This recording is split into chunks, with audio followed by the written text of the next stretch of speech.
परमार्थ प्रसंग। जय ठाकुर, जय मां। साधकों के लिए स्वामी बिरजानंद जी के सार गर्भित दिव्य उपदेश। खुद के भीतर कुछ सार पदार्थ यदि न हो तो बाहर की कितनी ही सहायता से भी कुछ नहीं होता। ऊसर पथरीली जमीन में बीज बोकर सिंचाई और निदाई का क्या फल होगा।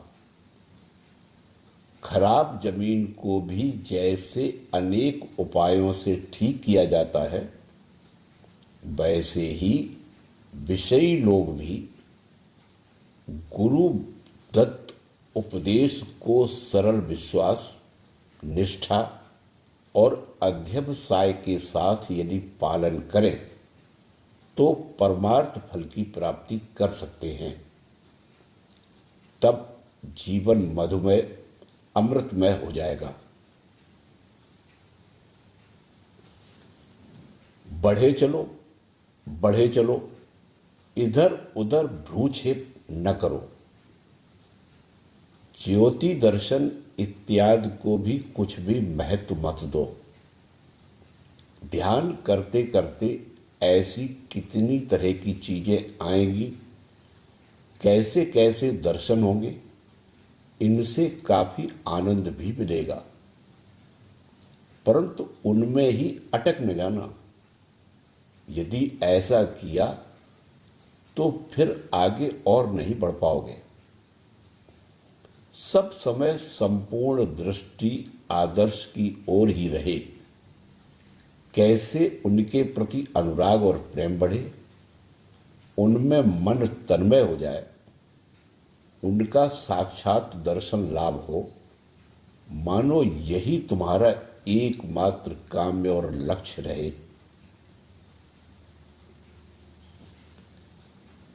सिद्धाई, विभूति, ये सब मनुष्य को सुख का प्रलोभन दिखाकर माया मोह में आबद्ध करते हैं, आदर्श भ्रष्ट कर देते हैं। ये केवल भगवत प्राप्ति के मार्ग में विघ्न स्वरूप हो, इतना ही नहीं, वे क्रमशः मनुष्य की अधोगति करते हैं और उसका सर्वनाश कर डालते हैं। सिद्धाई से भक्ति मुक्ति कभी नहीं मिलती। बहुत हुआ तो संसार में मान, यश और अल्पीप्सित सुख भोग मिल जाते हैं और इन्हें ही प्राप्त करने के लिए किसी दूसरे का सर्वनाश करने में भी मनुष्य पीछे नहीं हटता। इसीलिए सच्चे भक्त सिद्धाई को जहर के समान त्याग देते हैं। हम प्रार्थना मुंह से ही करते हैं, अंतःकरण से नहीं। इसीलिए कुछ फल नहीं होता। आंतरिक होने पर वह फलीभूत होगी ही। जब मन में आए कि जब ध्यान करने से कुछ भी फल नहीं मिल रहा है, तब खुद के भीतर कहाँ क्या गलती है, पात्र के किस छिद्र से सब पानी निकल जाता है, इसे ही ढूंढ निकालो और सुधारने की चेष्टा करो। संसार, विषय और काम कांचनादि में पूरी मात्रा में आसक्ति रहने जब ध्यान से आत्मा का कोई विशेष परिवर्तन नहीं होता। पर ऐसा सोचकर जब ध्यान करना छोड़ ही नहीं देना चाहिए। समय आने पर फल मिलेगा ही। क्रमशः विषय सुख असार और अलौने लगने लगेंगे और भगवान की ओर आकर्षण तथा प्रेम बढ़ने लगेगा। उन्हीं में आनंद मिलेगा।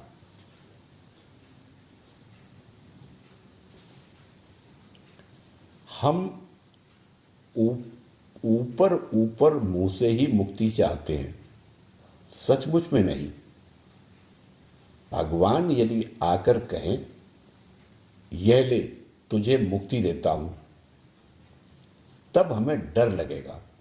कहेंगे नहीं नहीं, अभी मुक्ति की जरूरत नहीं है। अभी मुक्ति मिल जाने से इनकी हालत क्या होगी? मर जाऊं तब मुक्ति देना। लकड़हारे का किस्सा याद है ना?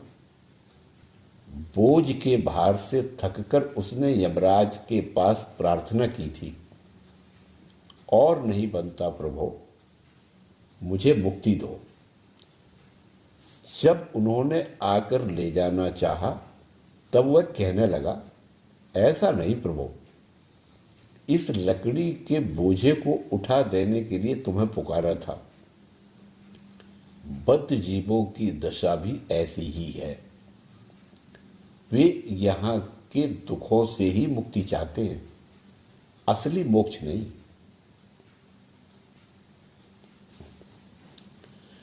भगवान को चाहोगे तो वे ही मिलेंगे, उनसे विषय सुख चाहो तो वे भी मिलेंगे, किंतु दोनों के लिए कुछ खटपट करनी होगी। प्रयत्न न करने से किसी की भी प्राप्ति नहीं होती। संसार के लिए क्या कम खटपट करनी पड़ती है? स्त्री और पुत्र कन्याओं के लिए, पैसे के लिए, विषय संपत्ति के लिए, मान यश के लिए दिन रात आहार निद्रा परित्याग करके देह मन प्राण देकर सबकी खटपट कर रहे हैं, फिक्र में पड़े हैं। एक क्षण भर के लिए विश्राम नहीं, कोई रियायत नहीं। फिर भी जो चाहते हैं वह मिलता नहीं, और न आशा आकांक्षा मिटती है। उसी तरह यदि भगवान के लिए खटपट कर पाते तो भगवत प्राप्ति निश्चय ही होती। मणि कांचन फेंक कर हम कांच में भूल रहे हैं, बार बार धक्के और ठोकरें खा रहे हैं, फिर भी अकल ठिकाने नहीं आती। ऐसी ही महामाया की माया है। भगवत प्राप्ति जैसी कठिन है, वैसी ही सरल भी है। केवल मन की गति के झुकाव को फिरा देना आवश्यक है, पर यह वही कर सकता है जिस पर मां की कृपा हो।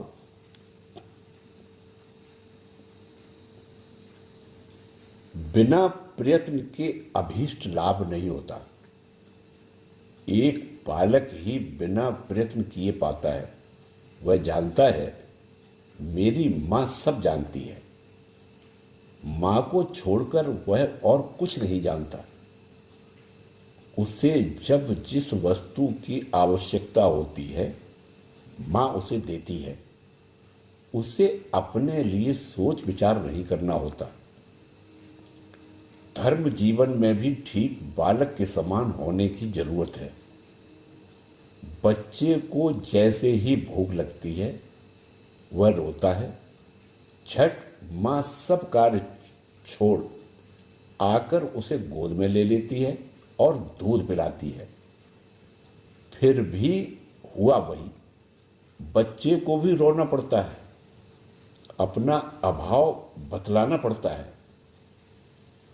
भक्त को भी उसी तरह भगवान का नाम लेने की जरूरत है। भक्ति के लिए आकुल होकर प्रार्थना करने की जरूरत है। उनको पाने के लिए रोना पड़ता है। अन्य कोई वस्तु मिलने पर या उसे देने पर वह उसकी तरफ मुड़कर देखता भी नहीं। वह चाहता है एकमात्र भगवान को, उनके ऐश्वर्य को नहीं। पैसा टका उस समय बिल्कुल तुच्छ मालूम पड़ता है। राम प्रसाद ने गाया है, साधारण मन से मेरा क्या मतलब है मां। अरे तेरे धन के बिना कौन रोता है। तारा दूसरा धन देगी तो घर के कोने में पड़ा रहेगा, और माँ यदि अभय चरण देगी तो हृदय के पद्मासन पर सुरक्षित रखूंगा।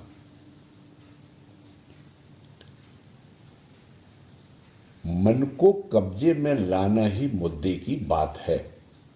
वह यदि नहीं हो सका तो कुछ भी नहीं। कहते हैं गुरु, कृष्ण और वैष्णव, साधु, इन तीनों की दया होने पर भी यदि एक की दया ना हुई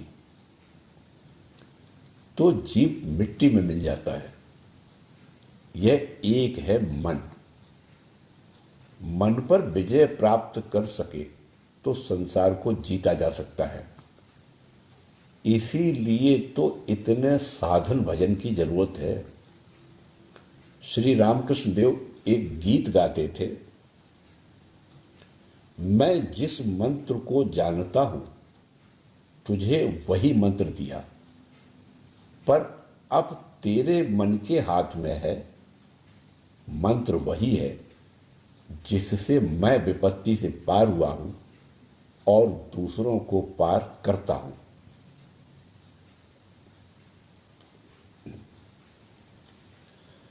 सद्गुरु सिद्ध मंत्र ही देते हैं।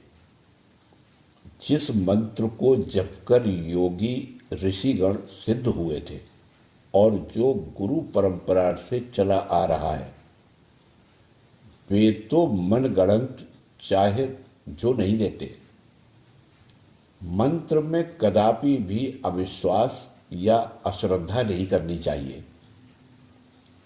लंबी अवधि तक यथाविधि मंत्र जप करने पर भी यदि मन की एकाग्रता और पवित्रता की प्राप्ति नहीं होती तो समझना मंत्र का दोष नहीं, तुम्हारी ही दोष त्रुटि उसका कारण है। और उन्हें सुधारने की चेष्टा किए बिना खाली ऊपर ऊपर मुंह से जप करके या दूसरा गुरु करके ही क्या होगा। मन और मुख दोनों का योग करके जप करना चाहिए। मन और मुख एक करना चाहिए। मंत्र को महाशक्ति का आधार और ईष्ट का ही स्वरूप समझना, स्थूल को पकड़कर सूक्ष्म, सूक्ष्म को पकड़कर महासूक्ष्म तक पहुंचना होता है। जो मन वाणी से परे है, अवांग मनस गोचरम।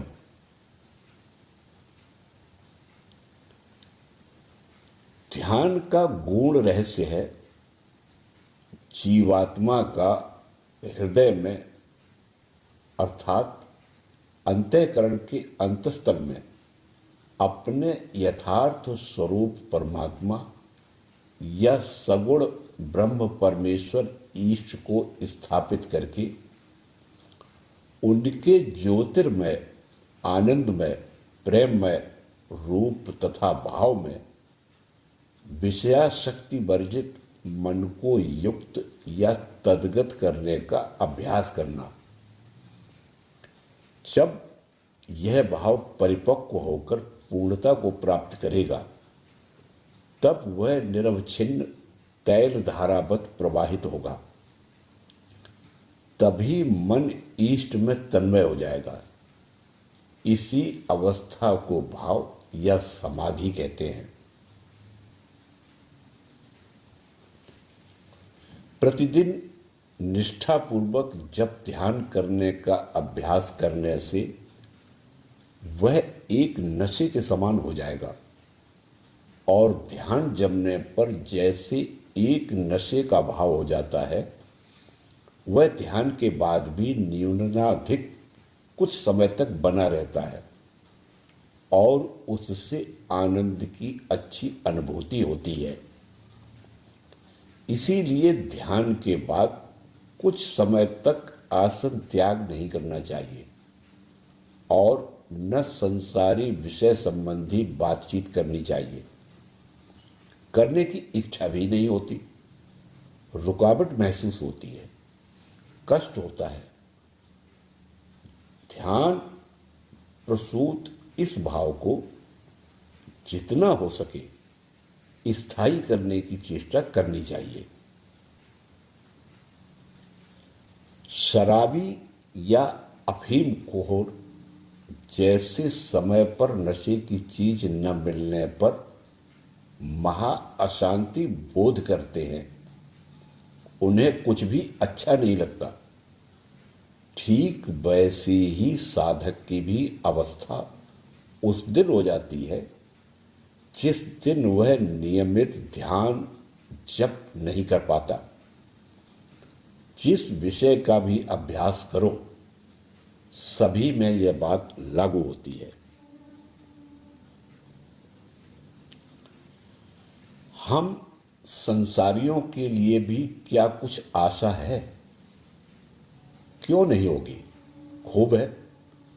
भगवान क्या केवल सन्यासियों के हैं? सभी उनकी संतान हैं। संसारी क्या नहीं है? हम लोगों का भी तो संसार है। देखो ना, यही तुम सब हो। तुम लोगों के लिए फिक्र रहती है। मठ मिशन के साधुओं के लिए सोचना विचारना पड़ता है। श्री रामकृष्ण देव के कार्यों के लिए चिंता रहती है। लोगों के दारिद्र्य, दुख, सुख दुख की बातें सुननी पड़ती हैं और उससे चित्त दुखित होता है। पर फर्क है अपने लिए सोच फिक्र करना और दूसरों के लिए करना। विद्या का संसार और अविद्या का संसार। संसार में रहो, कोई क्षति नहीं है, पर संसार तुम पर सवार न हो जाए, इसका ख्याल रखो। बाहर से संसार में रहो, सांसारिक कर्तव्य कर्म सब करते जाओ, पर भीतर जैसे त्याग का भाव, निष्क्रिय निर्लिप्त भाव जागृत रहे।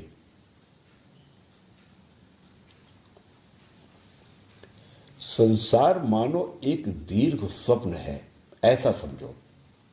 जब तक है, व्यावहारिक भाव से सत्य मानकर अपना कर्तव्य किए चलो, परंतु यह धारणा भी बनाए रखो कि त्रिकाल में सत्य नित्य वस्तु एकमात्र भगवान ही हैं, जिनकी प्राप्ति न होते पर्यंत चरम सुख, शांति और मुक्ति नहीं है। इतना दुर्लभ मानव जीवन पाकर, ऐसी सुविधा पाकर भी यदि उन्हें पाने का प्रयत्न नहीं किया तो सभी व्यर्थ है।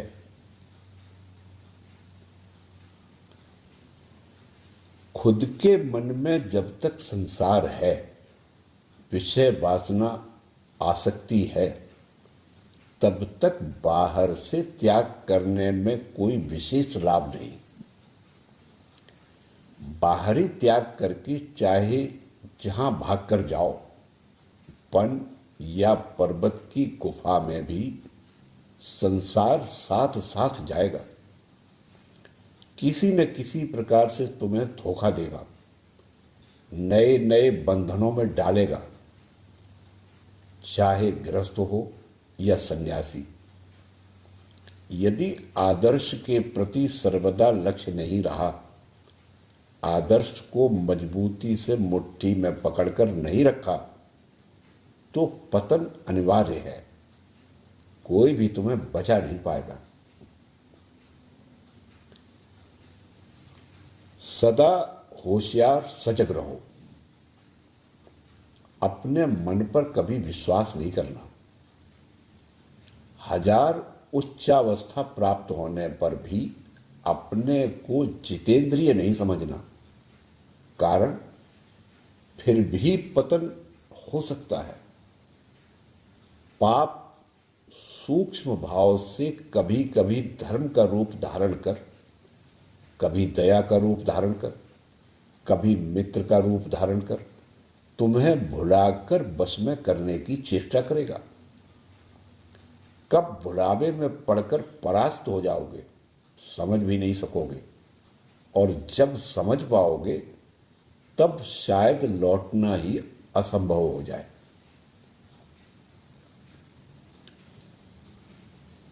इससे तो शादी करके गृहस्थ होना अच्छा, कारण वह भी आश्रम है, आत्मिक उन्नति साधन का एक मार्ग है।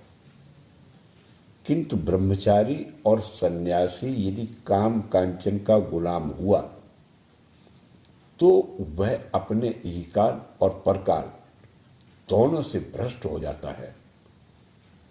संसार त्यागी लोग और विधवाएं ज्ञानतः अखंड ब्रह्मचर्य का पालन करें।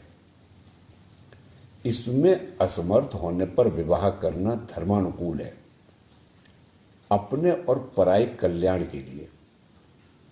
सेंट पॉल ने बाइबल में कहा है, कामाग्नि में दग्ध होने की अपेक्षा विवाह करना अच्छा है। पुरुष या स्त्री प्रत्येक को ही कुछ न कुछ अर्थोपार्जनकारी विद्या या उद्योग सीख लेना नितांत आवश्यक है, जिसके द्वारा खुद स्वाधीनता पूर्वक खटपट करके वह अपनी जीविका निर्वाह कर सके। परवश होना महा दुखकर है, जीवन को भार रूप बना देता है। धर्म कर्म करना तो दूर की बात रह जाती है। गुरुदत्त मंत्र की आप्राण साधना और उनके उपदेश को जीवन में पालन करने का प्रयत्न ही यथार्थ गुरु दक्षिणा है। उनके स्नेह भाजन होने और सिद्धि प्राप्त करने का सर्वश्रेष्ठ उपाय है। जय ठाकुर, जय मां।